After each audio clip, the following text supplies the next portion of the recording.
The first sign of trouble came when my golden retriever, Rusty, started VYing up a thick, inky sludge on the kitchen floor. It wasn't the usual mess of chewed grass or a scavenged snack gone wrong. It was black, tar-like, and reeked of something mechanical, something wrong. I knelt beside him, rubbing his back as he whimpered, my mind racing. At first, I chalked it up to a fluke, maybe something he'd gotten into during our walk. But when I filled his water bowl from the tap tied to my rainwater system and watched him sniff it, then back away with a low growl, I knew this wasn't about Rusty. Something was rotten with my water. My name's Ethan Carter, and I live in a quiet corner of Willow Creek, a tidy little suburb where the lawns are green and the rules are stricter than a drill sergeant's handbook. I'm not your average homeowner. I am an off-the-grid enthusiast, a tinkerer with a passion for sustainability.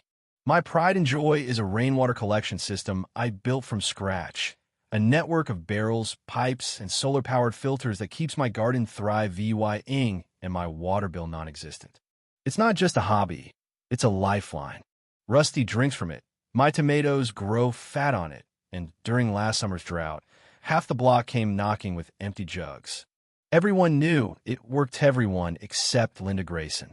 Linda's the president of the Willow Creek Homeowners Association, a woman who rules with an iron fist wrapped in a pastel cardigan. She's got a vendetta against anything that doesn't fit her VY shown of suburban perfection. Beige fences, manicured hedges, and not a single solar panel in sight. She once fined a guy for planting wildflowers because they clashed with the neighborhood palette. Another time, she tried to ban Mrs. Delgado's porch swing for being too noisy. Me? I was her favorite target. My rain barrels and solar setup were an affront to her kingdom of conformity, and she made it her mission to remind me of that every chance she got. It wasn't until I unscrewed the lid of my main collection tank that I understood how far she'd go. The stench hit me like a punch-burned motor oil, sharp and toxic, swirling in a greasy film across the water I'd spent years perfecting. My stomach churned as I stared at the mess, the realization sinking in. This wasn't an accident. Someone had poisoned my system. I grabbed my phone and pulled up the footage from the security camera I'd installed after Linda's last inspection, left me with a $200 fine for unsightly equipment. There she was, clear as day Linda, sneaking across my yard in the middle of the afternoon, hauling 2 5-gallon jugs like she was training for the world's weirdest CrossFit class. She popped the tank lid, glanced around, and dumped the oil in with a practiced ease that told me this wasn't her first rodeo. Then, just before she sauntered off, she looked straight at the camera, flipped at the bird, and smirked. That smirk, it wasn't just petty. It was a declaration of war. I stood there, fists clenched, the footage looping on my screen. This wasn't a prank or a neighborly spat. This was sabotaging VY raw mental sabotage, and it lit a fire in me I hadn't felt since my days working disaster relief. See, I'm not just some guy with a green thumb and a grudge. I'm a CIVYL engineer with a decade of experience in water management, 5 of those years spent with the Environmental Protection Agency, designing systems to keep communities safe after floods and spills. I know contamination. I know EVY Denke. And I know how to build a case that sticks. Linda had no idea who she just pissed off. First things first, containment. I grabbed my siphon pump and drained the top layer of sludge, collecting samples in lab-grade ALS I kept from my old job. I sealed them, labeled them, and stashed them in a cooler. Hydrocarbons, metallic traces, synthetic additives. I'd test for it all, narrowed down the oil's profile, maybe even its source. But before I could dive into the science, I needed to know if this was personal or part of something bigger. Linda didn't strike me as the type to stop at one tank. So I started asking around, keeping it casual. Hey, your garden been acting weird lately? Notice anything off with your water? The answers came fast and grim. Mrs. Delgado's koi pond had turned into a black swamp 2 nights ago, her prized fish floating belly up.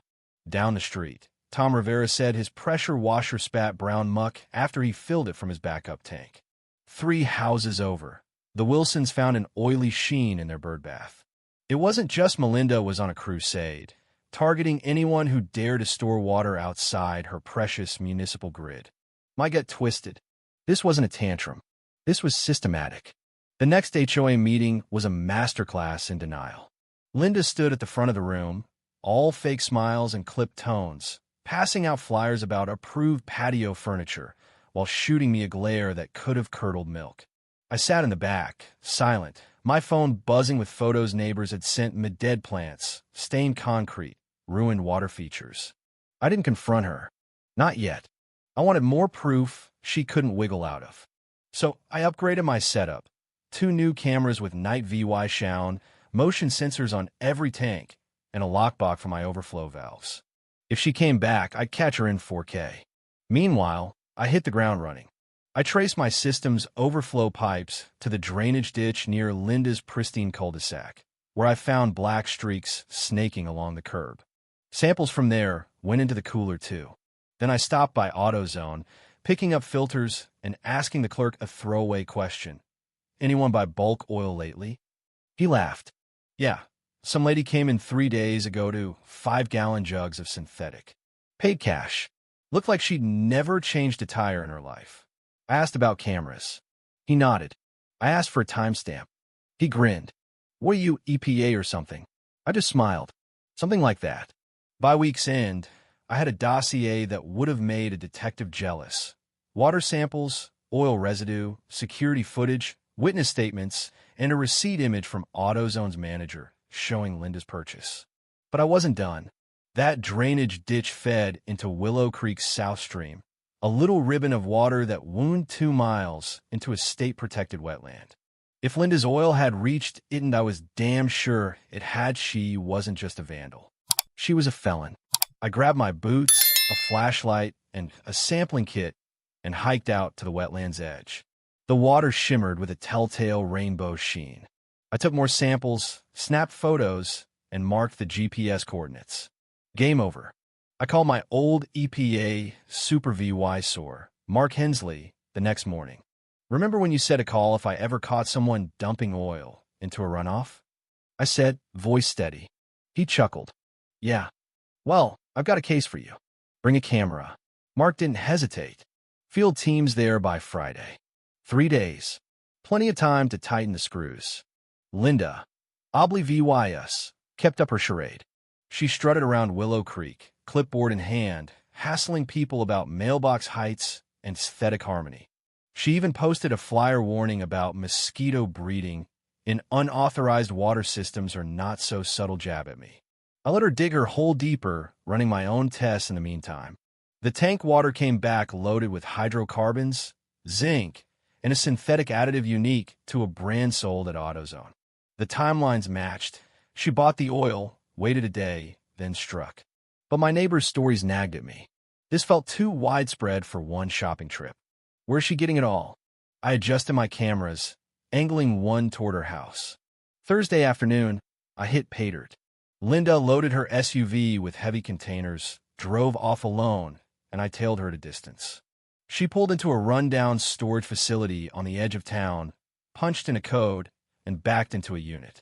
20 minutes later, she emerged empty-handed. I rented a unit across from hers the next day, rigged a discreet camera inside, and waited. Sunday morning, she was back, sunglasses, hoodie, the works. She shuffled jugs, checked a barrel seal, and flipped through a clipboard, marking it like a damn accountant. This wasn't revenge. This was a system. Friday, the EPA rolled in, plain vans and utility coveralls masking their purpose. Mark shook my hand with a grin. You've been busy. I handed over everything: maps, footage, samples, the works. They swept my property, the ditch, the stream, pulling their own readings. By noon, Mark was muttering about felony charges. Contamination's off the charts in that wetland. She's screwed. Linda, meanwhile, was prepping for her big HOA spring showcase, setting up signs and chairs like nothing was wrong. Perfect timing. Just as she finished arranging her display, Mark and his team walked into the HOA office with a warrant. Linda's fake nice voice kicked in. Oh, gentlemen, I didn't know we had an inspection. Are you with the garden club? Mark flashed his badge. EPA, ma'am. We're investigating illegal dumping. We need access to HOA property and records. Her smile cracked. This is absurd. I'd know if there was dumping the president. They didn't flinch. While she blustered, agents searched the maintenance sheds. 30 minutes later, they hit the jackpot. Stacks of oil drums, some empty, some full. One labeled Drain Va, Save Linda G, in faded marker. She screamed it was a setup, but the EVY Denke was bagged and tagged. Neighbors gathered, whispering. She's done, someone said. Linda stormed off, muttering about conspiracies, but I just watched, calm, as the stream she'd poisoned. The investigation didn't stop there. I couldn't shake the feeling Linda wasn't working alone. Her clipboard, her precision, it screamed coordination. I dug into HOA records, finding payments to Green Horizon Waste, a supposed oil disposal VYC. I called their number. A gruff voice answered, then hung up when I mentioned Linda. Mark confirmed Green Horizon was under watch for shady practices. Then Linda's ex-husband, Greg, came forward after the news broke. He described her dumping oil on his lawn during their divorce, calling it payback, and handed over notes matching her storage unit clipboard. The EPA raided her house next bins, gloves, funnels, a full-on oil operation in her garage. She fled to a cousin's place, but they tracked her down and hit her with charges: felony dumping, fraud, conspiracy, endangering a waterway. She was cooked. The trial was a circus. Linda's lawyer tried everything, framing, weather excuses, even calling the footage tampered. The jury wasn't buying it. Greg's testimony sealed her fate, painting her as a serial saboteur. I took the stand, laying out the science contamination levels, oil profiles, wetland damage goal, and factual. The verdict came fast, guilty on all counts. She got 18 months probation, restitution, and community VYC, picking up roadside trash. The HOA booted her for good. Willow Creek changed after that. I ran for HOA president on a platform of transparency and sustainability, winning in a landslide. We scrapped Linda's rules, encouraged green projects, and rebuilt my system stronger than ever. Neighbors pitched in filters, tubing, even a cyanide planned as a final twist. Mounted by my tanks, it read, "This system serve VY malice and ignorance." It stand for truth, resilience, and clean water. Thanks, Linda G, for the lesson. People loved it. Linda, last I heard, was scrubbing highways in an orange vest. Justice doesn't get sweeter than that. If you were the one in this story, how would you react?